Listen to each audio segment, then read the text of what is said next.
If you have a smart speaker, you have access to the entire world of NPR and St. Louis Public Radio. All the latest news and all the captivating stories. Activate our voices with yours by telling your smart speaker to play St. Louis Public Radio. From St. Louis Public Radio. This is St. Louis on the Air.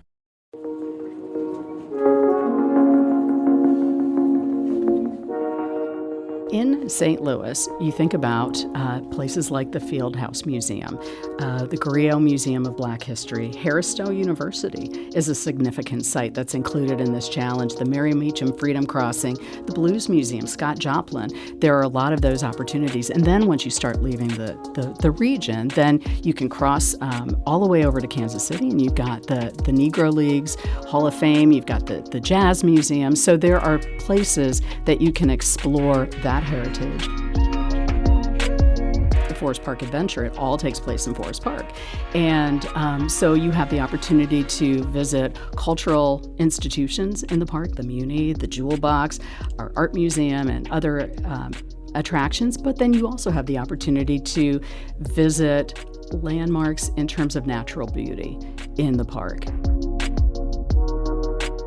St. Louis, actually, through the eras, had 3 different Route 66s. Is that so? Yeah, so they had one that went kind of out in the county, traversed a little bit like 270, one that came through downtown and into the city, and then one that followed along what ultimately became I-44. I'm Sarah Fenske. You may think you know Missouri. You've gone to the Gateway Arch. You've eaten at Arthur Bryant's.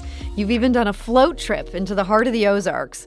But do you really know Missouri? The Missouri Explorers program aims to expand your knowledge of the Show Me State with 22 challenges to get you off the beaten path and into the unknown. Now, some of those challenges are based right here in St. Louis. And here today to tell us more is Karen Meyrink. She is the Director of Visitor and Volunteer Services for Explore St. Louis. Karen, welcome.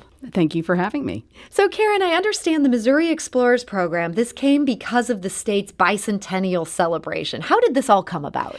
It did indeed. So in 2013, the state legislature decided that they wanted to start planning their bicentennial celebrations. And so it went along, and I attended a meeting last fall in which the chairperson for that commission was here in St. Louis talking about the different plans that were underway. And we really wanted to kind of showcase what opportunities were available for St. Louis. You know, he really brought it to the group to say, you know, we have an opportunity to customize and showcase our city to through everyone across the state. And so we put together a commission and working group, and we started investigating opportunities.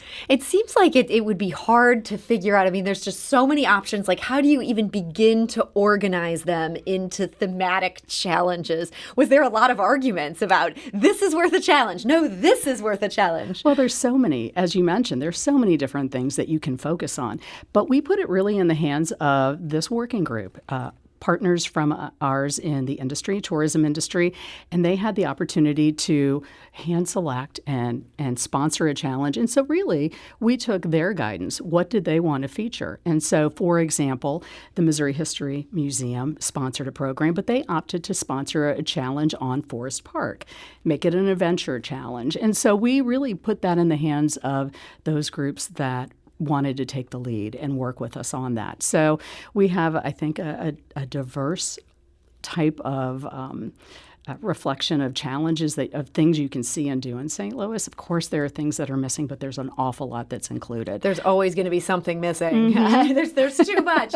I want to dig into a couple of these challenges, Sure. but before we do that, I want to highlight the perks that come with finishing one of these, because this isn't just something where you're checking things off on a box. People are being asked to register. Mm-hmm. And then if they complete one, I guess give us a sense of what goes into completing one and what do you get if you do? Well, think about if you were a Girl Scout or a Boy Scout and you were earning badges and patches. It's similar to that. It's easy, it's free, it's all online on their website, which is Missouri2021.org, and you can register for this. And as soon as you register, you automatically earn a badge. And So that's easy enough. There you go. Yes, you get a button that's a Missouri Explorers button, and then you start investigating the challenge opportunities. So you may want to do something that incorporates St. Louis to start. You may want to start in St. Louis, but then venture to other parts of the state. So there are a number of opportunities. You're not limited to the number of challenges that you participate in. And as you document your visits, each challenge is a little different. Some might be you have to visit 5 sites in 5 different counties. You document it by taking a photo at that site or taking a selfie and then sharing it once you've completed that with the Missouri Bicentennial Commission. And then they send you your button. They do indeed, yeah. So every button, every sponsor and challenge organizer was able to create art for the different challenges. So they're all different, and so it's fun to collect them. That is, it gives you a little project in the middle of things being not maybe fully reopened yet. You can go check out some things across the state. Has there been a lot of interest in this at this point? There has. And I think in ordinary times, I think there would have been large celebrations, and there are some of that, but really when we were looking at this in the fall and the winter, we really didn't know what to anticipate. And so it was important to put together some opportunities that people could do individually, on their own, with their family groups, and still participate. One of the goals of the Missouri Bicentennial Commission was to make it accessible around the state in local communities, in small towns, in large cities. And so I think that was one of the big goals, and I think that they've achieved that for sure. We did hear from a listener this morning. Marie was tweeting at us that she's concerned about, as you know, in the Springfield area, there is a big surge in COVID-19 cases. She says, how does this happen during a pandemic? 74 of Missouri's 115 counties are less than 30% fully vaccinated. Why is the state promoting travel to counties that never did anything to reduce the spread of COVID-19 and never will? Is that a concern as you're thinking about St. Louisans who may be trying to notch these badges? There's maybe some parts of the state that this is not the right time to visit. Well, I think one of the things that we do is we really promote that people travel safely, that they do the things, get vaccinated, that they wear masks and, distance if needed. And so I think that everyone has to make their own decisions in regards to that.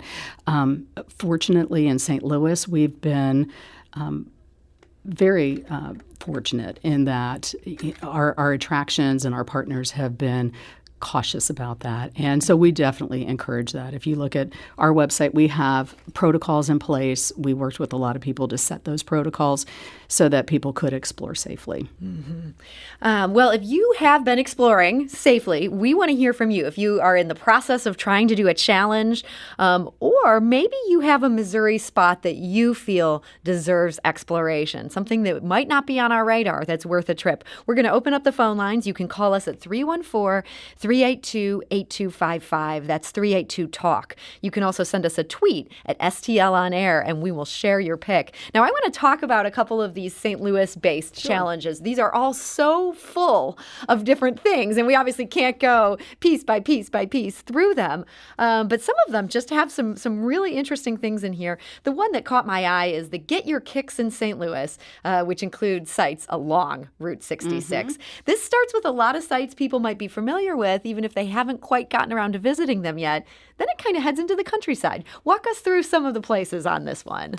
Well, St. Louis actually, through the eras, had 3 different Route 66s. Is that so? Yeah. So they had one that went kind of out in the county, traversed a little bit like 270, one that came through downtown and into the city, and then one that followed along what ultimately became I-44. And so there are interesting routes along there. So you've got some of the naturals like Chain of Rocks Bridge. You've got landmarks that may or may not have been here when they started scouting out and traveling Route 66, like the Gateway Arch. But then you head to the Central West End, and the Chase Park Plaza was there. The Missouri History Museum opened in 1927, so that was there. And then you make your way by Ted Drew's to sites like the Missouri Transportation Museum, which is a great place if you're interested in transportation, but also about Route 66. They have a facade from the Coral Courts Motel, which was along Watson Road, which was very well known. along There's Route also 66. something on here I was not familiar with. There's a Jesse James Wax Museum Yes. on Route 66. Yes, out in Sullivan. So if you are traveling to the Missouri or the Merrimack Caverns, it's right by there. So it's a great tandem opportunity for you to visit and explore that area right on the Merrimack River. And then you're sort of checking off two things from your challenge. The caverns are also part of this if people Yes. haven't done that yet. And then you can hit the Wax Museum while you're down there. We did hear from a listener with a suggestion. Carlotta writes, down Highway 21, about halfway between DeSoto and Potosi in Washington State Park, there's some ancient petroglyphs that are fascinating. I don't think too many people know about them, but they are worth a visit. And while you're at it, you can camp or stay in cabins at Washington State Park. Karen, I feel like part of what makes these challenges good is they sort of grouped things together. So you can sort of easily scan the list and go, okay, if I'm going here anyway, this is relatively close by. I can make it a twofer. Absolutely, absolutely. So, for example, one that really embodies that is the Forest Park Adventure. It all takes place in Forest Park. And so you have the opportunity to visit cultural institutions in the park, the Muni, the Jewel Box, our art museum, and other attractions. But then you also have the opportunity to visit landmarks in terms of natural beauty in the park. And so that's one that really is grouped together. But we also, on some of our challenges, like Route 66, put it in a kind of geographic location. One that's interesting is the St. Louis art scene. It is created around a map. You think about St. Louis and how many opportunities there are in so many eras of or types of arts and experiences that they divided it by themes. So, and it's all based on a map. So you've got performing arts, you've got musical arts, visual arts, but you've also got murals, you've got sculptures, and you go to that challenge and you click through and it takes you to a map. Everything's color-coded. And so you can go check out all of the different sculptures in St. Louis, 75 plus sculptures. There are over 40 murals. And you can look at that map and say, oh, well, I have time to spend around this neighborhood. I'm going to go to the Grove and Maplewood, let's say. And so kind of that area. And you can target that. And you can click on the map and see what that sculpture looks like. And you go, well, that's what that's called. I had no idea. And so, so there are different treats and ways to explore the different challenges.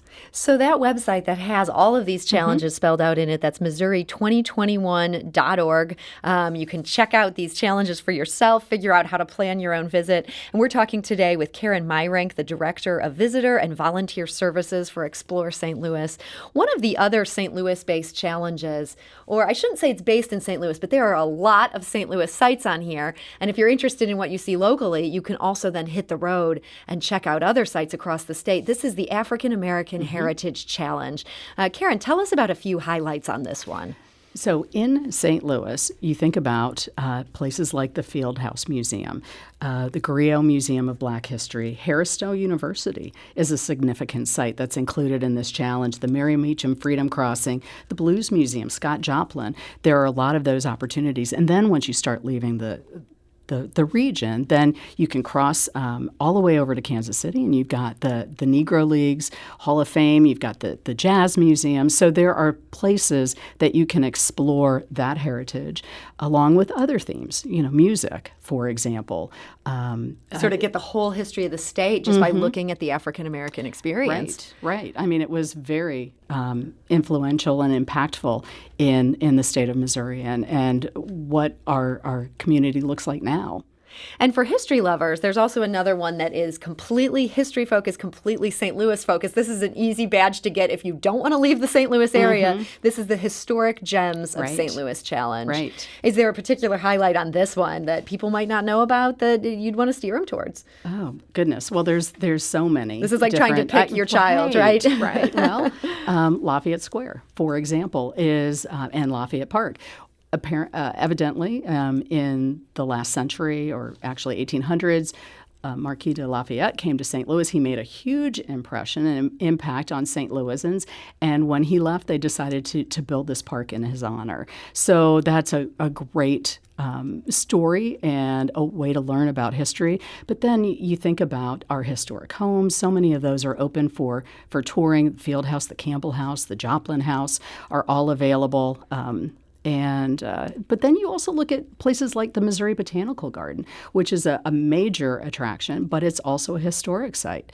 It was created by Henry Shaw, and the Climatron is the first geodesic dome that was built. So that's something that's on there. Obviously, places like the Eads Bridge are included. But there's so many good things to see and do. So based on your interests as well. So we encourage people to check out all these challenges. You can figure out if you want to go to the countryside, stay in the city. There's something for everybody. Karen, I'm also just curious in our final couple minutes here, in your work with Explore St. Louis, are we beginning to get a lot of tourists in St. Louis again? We are. We are, yes.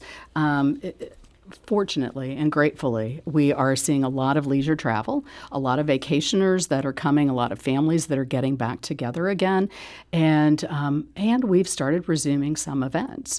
Recently, we hosted the U.S. Gymnastics. And that was huge. Team trials. It was huge. It was exciting, and it brought a lot of people to the St. Louis area, to hotels, to attractions, to restaurants who need it very badly. But we're just seeing a lot of vacation travel. So that is the travel that really has jumped back. And we're seeing great numbers, and hotels are starting to reach some days where they were in 2019, which was a banner year. So, wow, that's huge. Yeah, so not every day, but on some days we are making those numbers. And the airport is seeing a lot of traffic. Most airlines in July have resumed close to their levels from 2019. So we're just maybe 20 flights off on daily departures from where we were in 2019 now in July. So wow, so things really have picked back up. Yeah. So the areas of opportunity would be business travel, getting people back out on the roads, doing that. Everyone is still successfully managing to work remotely, but ultimately people need to meet face to face. I'm sure you guys are eagerly anticipating the minute businesses are ready to do that again. Explore St. Louis will be ready. Absolutely. Well, Karen Meyrink, Director of Visitor and Volunteer Services for Explore St. Louis, we want to thank you so much for joining us today. It was my pleasure. Thank you. St. Louis on the Air is a production of St. Louis Public Radio. Understanding starts here.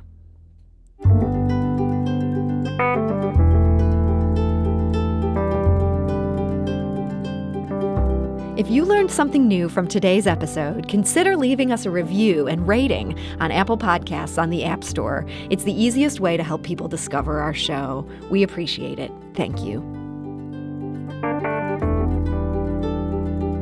St. Louis Public Radio is a member-supported service of the University of Missouri, St. Louis.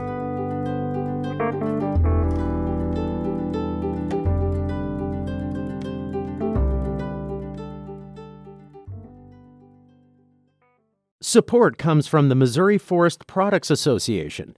Missouri produces wood pallets, railroad ties, white oak barrels, hardwood floors, and more. Details on the variety of products made in the state are at choosewood.com.